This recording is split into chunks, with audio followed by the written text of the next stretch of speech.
우리나라는 세계에서 맨 앞자리를 다툴 만큼 생선을 많이 먹는 나라인데요. 그러면 우리 민족이 전통적으로 제일 좋아하고 많이 먹어온 생선은 무엇일까요? 한때는 국민 생선으로 명태를 꼽았지만 지금 명태는 안타깝게도 우리 바다에서 거의 사라졌고요. 조선시대에는 돈 없으면 집에 가서 갈치나 구워 먹으라는 속담이 있었을 정도니까 옛날에는 갈치가 흔했던 것 같습니다. 하지만 지금 갈치는 귀하신 몸까지는 아니어도 그렇게 값싸고 흔한 생선은 아니지요.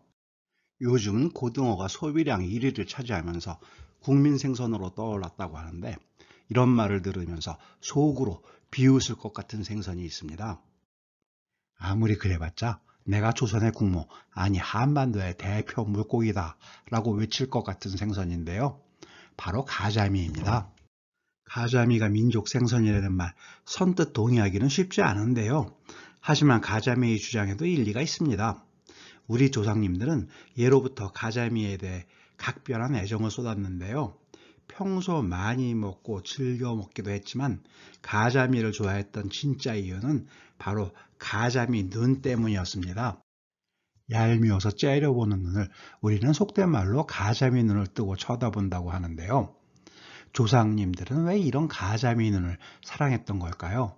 가자미 눈과 가자미 사랑, 어떤 관련이 있는 걸까요? 알게 모르게 우리나라 사람들 가자미 많이 먹습니다.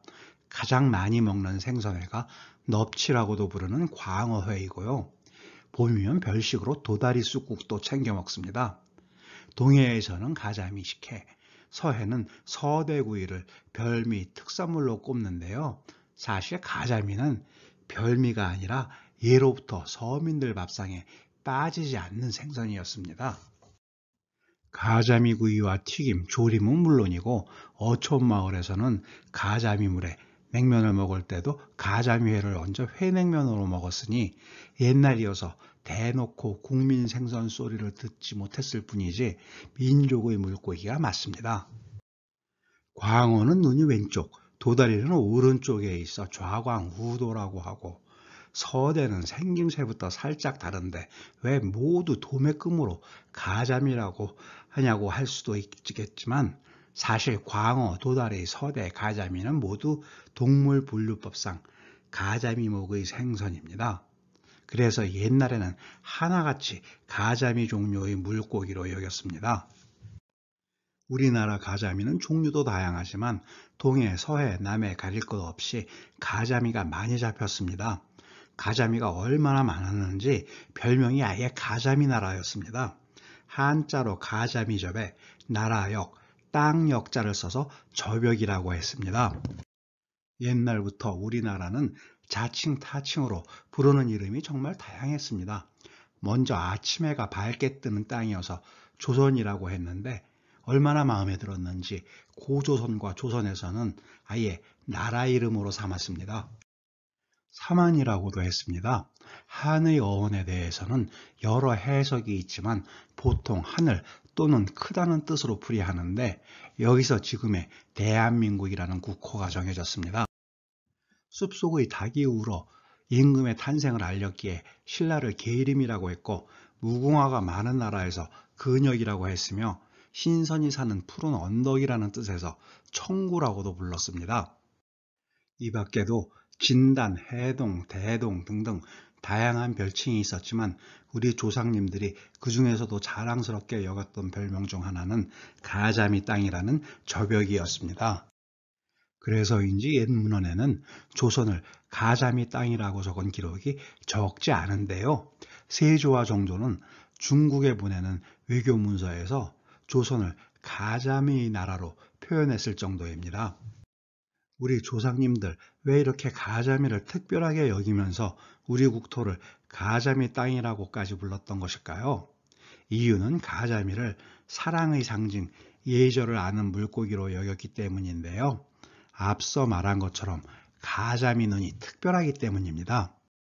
옛날 사람들은 하늘과 땅, 바다에 그리고 동서남북에 짝이 없으면 홀로는 절대 살 수 없는 동물, 그래서 사랑의 상징이 되는 동물이 하나씩 있다고 상상했습니다.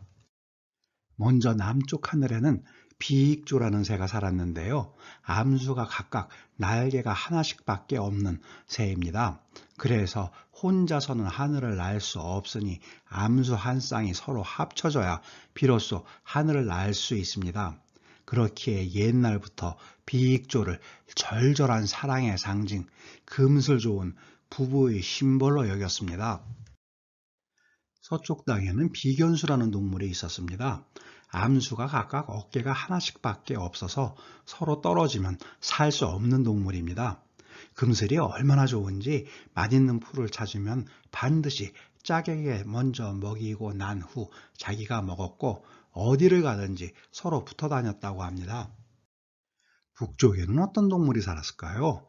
비익조와 비견수는 중국의 고대 신화집인 산해경에 나오는 동물인데 여기에 북쪽에는 사랑의 상징이 되는 동물이 보이지 않습니다.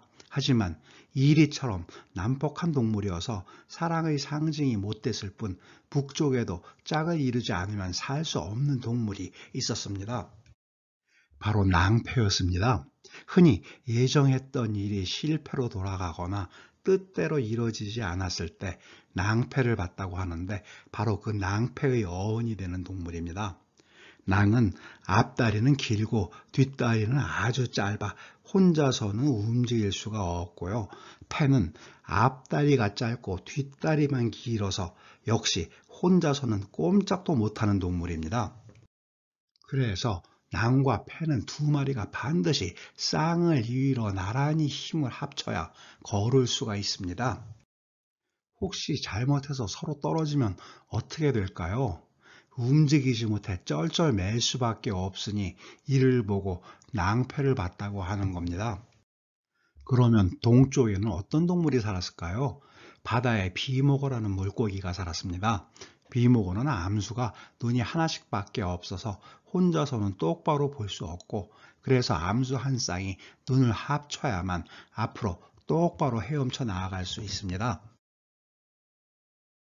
비익수나 비견수 그리고 낭패까지 모두 현실에는 존재하지 않는 상상 속의 동물이지만 옛날 사람들 비모거만큼은 열리지처럼 실제로도 있다고 믿었습니다.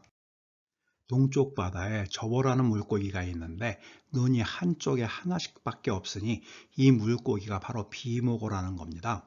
저보는 가자미를 뜻하는 말이고 동쪽은 한반도를 가리키니 우리나라를 가자미의 나라 저벽이라고 불렀던 이유입니다.